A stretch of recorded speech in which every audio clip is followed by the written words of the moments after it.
This channel does not promote any violent, harmful, or illegal activities. All content provided by this channel is meant for an educational purpose only.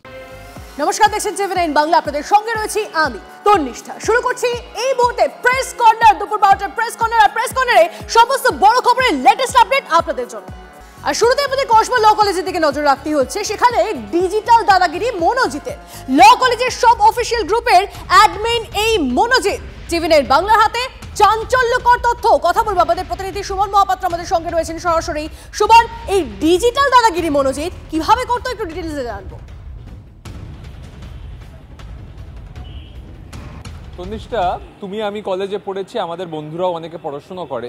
সেই particular কলেজের যে official WhatsApp group, তার admin কে হন? তার admin হন সেই কলেজের college teacher বা এইচওডি। না, কসবা ল কলেজের ক্ষেত্রে তা নয়। কসবা ল কলেজের ক্ষেত্রে প্রত্যেকটা হোয়াটসঅ্যাপ গ্রুপের অ্যাডমিন হচ্ছে এই ক্যাজুয়াল স্টাফ, প্রাক্তন তৃণমূল নেতা, কলেজ থেকে বহুদিন আগে পাস আউট হয়ে যাওয়া তৃণমূল ছাত্র পরিষদ নেতা মনোজিৎ মিশ্র। এবং শুধু তাই নয়, একাধিক নির্যাতিতার বয়ান আমরা যেমন পেয়েছি, তেমন ল কলেজের একাধিক ছাত্রী ভয়ে রয়েছেন, কিন্তু তারা মুখ খুলছেন। টিভি9 বাংলার কাছে এরকম একজন মুখ খুলে বলছেন, মনোজিৎ মিশ্র মেয়েদের ইউনিয়ন রুমে বসে রাখতো, তারপরে বলতো বস না, তোকে একটু দেখবো। এবং কসবা থেকে একেবারে কালীঘাট মেট্রো স্টেশন পর্যন্ত মনোজিৎ মিশ্রের চর অর্থাৎ টিম এমএম তারা নজরদারি চালাতো ছাত্রীদের ওপর। বুঝতে পারছো কতটা সাংঘাতিক অভিযোগ এই মনোজিৎ মিশ্রের বিরুদ্ধে? শুধু তাই নয়, মনোজিতের ঘোষিত জিএফ রূপসা নস্কর, তার ভূমিকা নিয়েও কলেজের ছাত্রীরা প্রশ্ন তুলছেন। রূপসা নস্কর আমাদের কাছে কদিন আগে দাবি করেছেন যে তিনি জিএফ নন। এদিকে গোটা কলেজ জানে তিনি মনোজিৎ দার জিএফ। স্বাভাবিকভাবেই এই মনোজিৎ এবং টিম এমএম এর ভূমিকা নিয়ে অনেক প্রশ্ন উঠছে। একদম। শুভ, তুমি আমাদের সঙ্গে থাকো। আরো এক অভিযোগকারী, সে আমাদেরকে ঠিক কি জানিয়েছে একবার শোনাই আপনাদের। রূপসার যে বক্তব্য যে ও জিএস ও জানতোই না, এটা সম্পূর্ণ মিথ্যা। কারণ আমাদের সবার সামনে ওকে জিএস ঘোষিত করা হয়েছিল, সেটা মনোজিৎ মিশ্র নিজের মুখে বলেছিল। আমাদের একটা গ্রুপ ছিল, এখানে এখনো অবধি মনোজিৎ মিশ্র, অ্যানি এবং রূপসা নস্কর এই দুজন অ্যাডমিন। তৃতীয়ত, রূপসার যে ত্রাস আমাদের কলেজে, ভীষণ খিস্তি দিয়ে কথা বলা, ভীষণ গালিগালাজ করে কথা বলা সবাইকে, সেটা যে কেউ মানে একদম, সেটা কলেজের স্টাফ হোক কিংবা কলেজের স্টুডেন্টস। এবার সেই ভয় অনেকে কমপ্লেন করতেও পারেনি। রূপসাদির যে কি ভয়ানক রাগ সেটা সবাই জানে। একদিন আমাদের ইউনিয়ন রুমে মোটামুটি আমরা বসেছিলাম, একটি মেয়ে উঠে যেতে চাইছিল, যে বললো যে মনোজিৎ দা আমি একটু উঠে যাই, একটা ম্যামের ক্লাস আছে, আমি ক্লাসটা করে আসি। মনোজিৎ দা ওখানে ওকে থামিয়ে দিল, বললো তুই এখানে বস চুপচাপ, তুই জানিস আমার কত ক্ষমতা, আমি এক্ষুনি গিয়ে ক্লাস বন্ধ করে দিয়ে আসবো। সম্পূর্ণ সমস্ত অধ্যাপকরাও ভীষণ ভয় থাকে ওই একটি নামের। আমাদের কার সাথে কখন কি ঘটতে পারে আমরা জানি না, কারণ মনোজিৎ আমাদের ফলো করতো অ্যাক্রোপলিস থেকে কালীঘাট স্টেশন অব্দি, মেট্রো স্টেশন অব্দি ওর পুরো চর লাগানো থাকতো। সুমন, এই তো ত্রাসের প্রাসাদ তৈরি করেছিল মনোজিৎরা সকলে মিলে। তাহলে এরকম তো এক নয়, একাধিক মেয়েরা হয়তো রয়েছে, একাধিক মানুষজন সেখানে রয়েছে, ছাত্রছাত্রীরা হয়তো রয়েছে, যারা এই একই অভিযোগ বারবার করে করবে। তারপরেও এই যে এত অভিযোগ, সেটা তো এই একটা ঘটনা ঘটার পর থেকে সামনে আসছে এরকম না, হয়তো আগেও এসেছে, কিন্তু কোনো পদক্ষেপ নেওয়া হয়নি কেন? দেখো, কলেজের শেষ কথা মনোজিৎ মিশ্রই, এবং তার উপরে যদি যেতে হয় সেটা হচ্ছে মনোজিৎ মিশ্রের জেঠু, যিনি গভর্নিং বডির প্রেসিডেন্ট অশোক দেব। ফলস্বরূপ কোনো অভিযোগ জানালে তা ঘুরপথে আবার মনোজিতের কাছেই চলে এসছে with the identity of the complainer. যে অভিযোগ করছে তার পরিচয় সমেত অশোক দেব আবার মনোজিৎকেই জানিয়ে দিয়েছেন।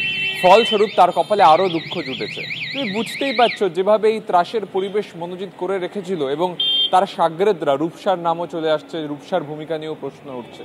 ফলে কেউ অভিযোগ জানাতে গেলে তার কপালে দুঃখ যুক্ত আর কিছু না। স্বাভাবিকভাবেই একাধিক বিষয় নিয়ে মনোজিতের বিরুদ্ধে অভিযোগ উঠছে, এবং এই কলেজে যে দাদাগিরি তৃণমূল ছাত্র নেতারা চালিয়ে যাচ্ছে, মনোজিৎ মিশ্রের মতন এই পাস আউটরা তারা কিন্তু হোয়াটসঅ্যাপ গ্রুপে ঢুকে বসে আছে। তারা বলে দিচ্ছে ছাত্রীদের এইটার সময় এখন আমার সঙ্গে দেখা করতে হবে, ইউনিয়ন রুমে বসে থাকতে হবে, আমি তোকে দেখবো। বুঝতে পারছো কতটা ঘৃণ্য কাজ চলছিল এই কসবা ল কলেজে? একদম। হয়তো এই ঘটনা সামনে না আসলে হয়তো এই সমস্ত যে দাদাগিরি, এই সমস্ত যে করে বেড়ায় এক্স স্টুডেন্টরা, সেগুলো সামনেই আসতো না সবার। অনেক ধন্যবাদ তোমায়। আর এই মুহূর্তে দেবাঞ্জন দে, এসএফআই এর রাজ্য সম্পাদক, তিনি কি প্রতিক্রিয়া দিয়েছেন এই ঘটনায় শোনাবো আপনাদের। তৃণমূলের মনোজিৎ মডেল আসলে এইভাবেই ফাংশনিং করে রাজ্যের সমস্ত ক্যাম্পাসে, যেখানে ক্যাম্পাস অ্যাডমিনিস্ট্রেশন, ক্যাম্পাস চালানো সমস্ত জায়গাগুলোতেই মনোজিতের মতন ক্রিমিনালরা তারাই হচ্ছে যে মাথা হয়ে বসে থাকে। এবং এর ফলাফলে কলেজের যত্রতত্র যে কোনো ডিপার্টমেন্ট, যে কোনো ফ্যাকাল্টি, সেইখানেই এরা হচ্ছে নিজেদের দাদাগিরি, নিজেদের শাসন, নিজেদের দখল এটা ধরে রাখছে।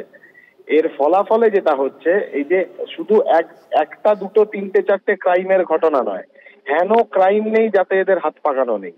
এবং ক্যাম্পাসের ভেতরে সেই সমস্ত ক্রিমিনাল অ্যাক্টিভিটিকে এরা মদত দিচ্ছে এবং এটাকে পরিচালনা করে যাচ্ছে ওই অবৈধ ইউনিয়ন রুমগুলোকে ব্যবহার করে। অর্থাৎ বুঝতে পারছেন, অভিযোগ এক নয় একাধিক। এই একটা ঘটনা সামনে আসার পর থেকে একাধিক যারা অভিযোগকারী রয়েছে তারা এক এক করে সামনে আসছেন এবং জানাচ্ছেন যে ঠিক কি ঘটেছিল তাদের সঙ্গে, ঠিক কিভাবে তাদের সঙ্গে অত্যাচার করা হতো। শুনুন আরো একবার সেই এক অভিযোগকারীর বক্তব্য। রূপসার যে বক্তব্য যে ও জিএস ও জানতোই না, এটা সম্পূর্ণ মিথ্যা। কারণ আমাদের সবার সামনে ওকে জিএস ঘোষিত করা হয়েছিল, সেটা মনোজিৎ মিশ্র নিজের মুখে বলেছিল। আমাদের একটা গ্রুপ ছিল, এখানে এখনো অবধি মনোজিৎ মিশ্র, অ্যানি এবং রূপসা নস্কর এই দুজন অ্যাডমিন। তৃতীয়ত, রূপসার যে ত্রাস আমাদের কলেজে, ভীষণ খিস্তি দিয়ে কথা বলা, ভীষণ গালিগালাজ করে কথা বলা সবাইকে, সেটা যে কেউ একদম, সেটা কলেজের স্টাফ হোক কিংবা কলেজের স্টুডেন্ট। এবার সেই ভয় অনেকে কমপ্লেন করতেও পারেনি। রূপসাদির যে কি ভয়ানক রাগ সেটা সবাই জানে। একদিন আমাদের ইউনিয়ন রুমে মোটামুটি আমরা বসেছিলাম, একটি মেয়ে উঠে যেতে চাইছিল, যে বললো যে মনোজিৎ দা আমি একটু উঠে যাই, একটা ম্যামের ক্লাস আছে, আমি ক্লাসটা করে আসি। মনোজিৎ দা ওখানে ওকে থামিয়ে দিল, বললো তুই এখানে বস চুপচাপ, তুই জানিস আমার কত ক্ষমতা, আমি এক্ষুনি গিয়ে ক্লাস বন্ধ করে দিয়ে আসবো। সম্পূর্ণ সমস্ত অধ্যাপকরাও ভীষণ ভয় থাকে ওই একটি নামের। আমাদের কার সাথে কখন কি ঘটতে পারে আমরা জানি না, কারণ মনোজিৎ আমাদের ফলো করতো। অ্যাক্রোপলিস থেকে কালীঘাট স্টেশন অব্দি, মেট্রো স্টেশন অব্দি ওর পুরো চর লাগানো থাকতো। তৃণমূল নেতা অরূপ চক্রবর্তী এই মুহূর্তে আমাদের সঙ্গে রয়েছেন। অরূপবাবু, কসবা ল কলেজের ডিজিটাল দাদাগিরি মনোজিতের, সেটা কেমন? ল কলেজের সব অফিসিয়াল গ্রুপের অ্যাডমিন মনোজিৎ। আপনি একবার ভেবে দেখুন, একজন এক্স যে অলরেডি সে এক্স স্টুডেন্ট, সে এরকম অফিসিয়াল গ্রুপ, সেগুলোর অ্যাডমিন কিভাবে? দেখুন, একটা জিনিস বারংবার করে যখন এই অভিযোগগুলো সামনে আসছে, মনোজিৎ এখন কোথায় রয়েছে? জেলে রয়েছে। অপরাধ করলে তার জায়গায় জেলে হবে। পরিষ্কার কথা, কে কোন গ্রুপের অ্যাডমিন, কোন গ্রুপের এগুলো এখন নিশ্চিতভাবে সামনে আসছে। আগে যদি এই অভিযোগগুলো আসতো নিশ্চিতভাবে আরো আগেই ব্যবস্থা হতো, কিন্তু দের আয় পর দুরন্ত আয়, যে অপরাধী তার জায়গা জেলে, সেই জায়গা নিশ্চিত করেছে পশ্চিমবঙ্গ সরকার এবং এই অপরাধের জন্য জেলেই থাকবে। আমরা আদালতের কাছে তাকিয়ে রয়েছি যাতে দ্রুত সম্ভব এর বিচার ব্যবস্থা সম্পন্ন হয় এবং এই অপরাধের, ভিন্ন অপরাধের দৃষ্টান্তমূলক এমন সাজা হোক যাতে আর কেউ কোনদিন এই ধরনের কাজ করার সাহস না পায়। বেশ, অনেক ধন্যবাদ আপনাকে।